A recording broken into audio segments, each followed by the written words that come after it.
السلام عليكم ورحمة الله وبركاته. ازيكم عاملين ايه؟ يا رب ان شاء الله تكونوا بخير وفي احسن حال ان شاء الله.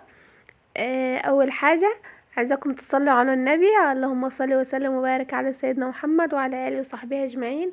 وكمان ما ننساش في بداية الفيديو ندعي لاخواتنا في فلسطين، ربنا ينصرهم ويرحم اخواتنا الشهداء، وكمان اخواتنا في السودان ربنا ينصرهم ويقويهم في المحنة اللي هم فيهم ان شاء الله.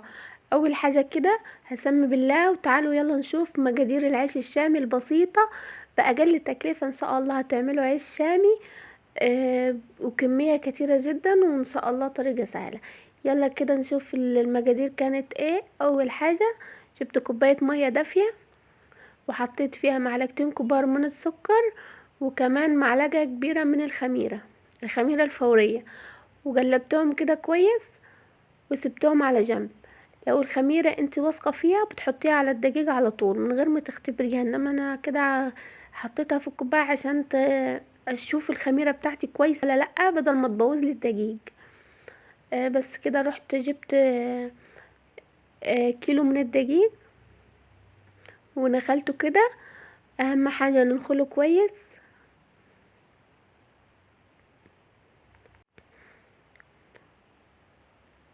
انتي بتعملي الكمية اللي انتي عايزاها، ممكن تجربي في كوبايتين دقيق بس لو انتي اول مرة تعملي عيش. وممكن تعملي كيلو زي ما انا عملت يعني.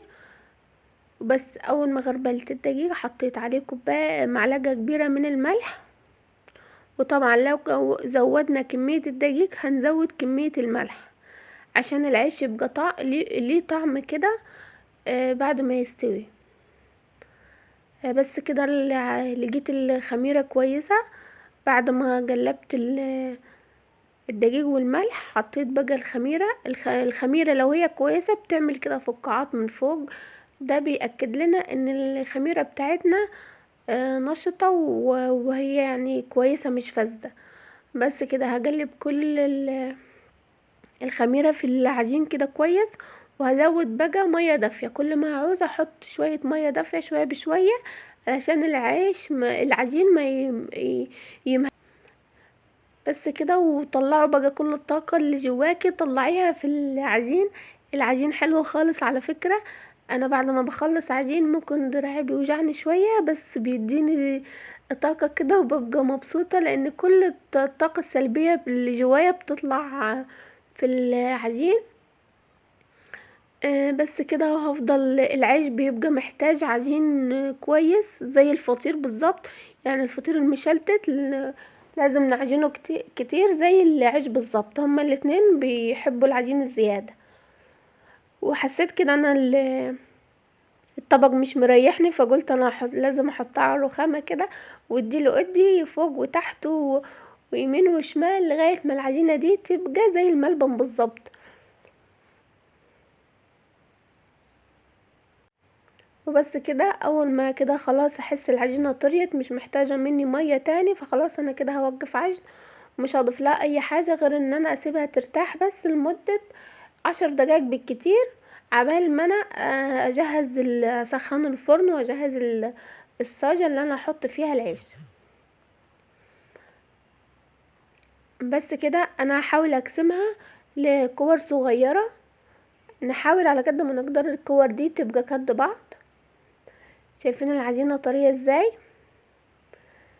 دي مش موتزاريلا يا جماعة، دي عجينة بدقيق وخميرة وشوية ملح وشوية سكر بس، ما فيهاش اي حاجة تاني. بس كل ما العجين بنديله ان احنا نعجنه كويس كل ما العجين بيبقى طري، وفي نفس الوقت بناخد نتيجة كويسة. انا عجنت كل الكمية بنفس الطريقة دي وكورتهم نوعا ما لكور قد بعض. ممكن توزنيهم وعشان يبقوا كل كورة نفس الحجم التاني.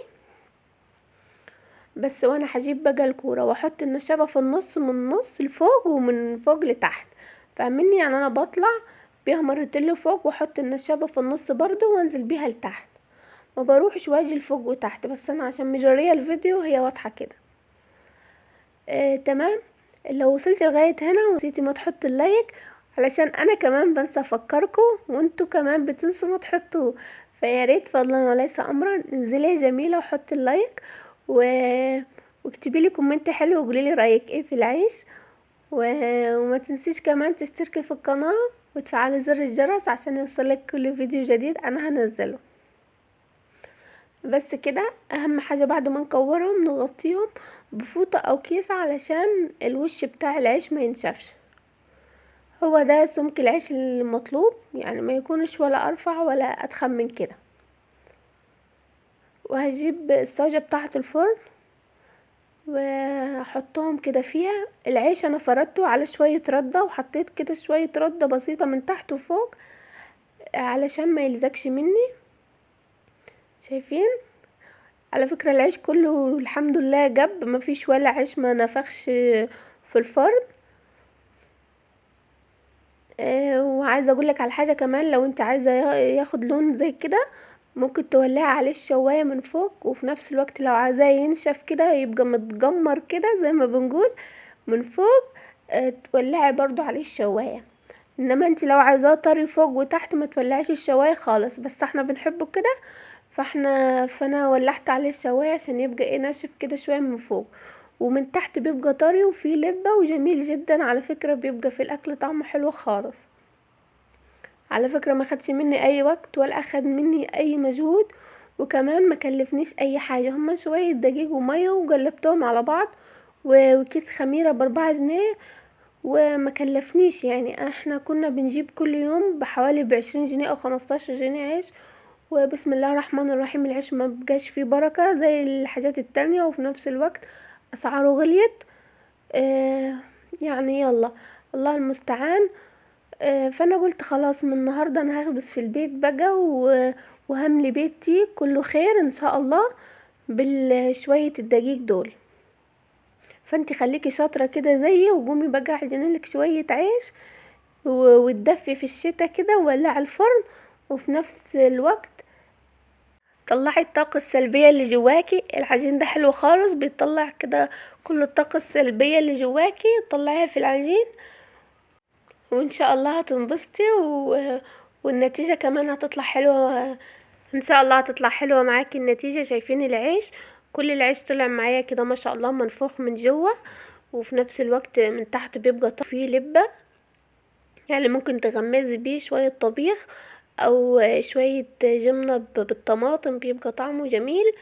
بصوا شايفين كله منفوخ ازاي وطري من جوه. وفي نفس الوقت بصوا ما خدش مني اي وقت وما كلفنيش حاجة. بس اهم حاجة انتي تابعي الفيديو لغاية الاخر. وكمان اوعي تنسي تنزلي تحطي اللايك ده مش على فكرة مش بيكلفك اي حاجة خالص، بالعكس ده بيفرحني انا. وكمان ما تنسيش تنزلي تشتركي في القناة تفعلي زر الجرس واكتبي لي كومنتات حلوة او اي دعوة حلوة منك، وهستناك تجربي الطريقة.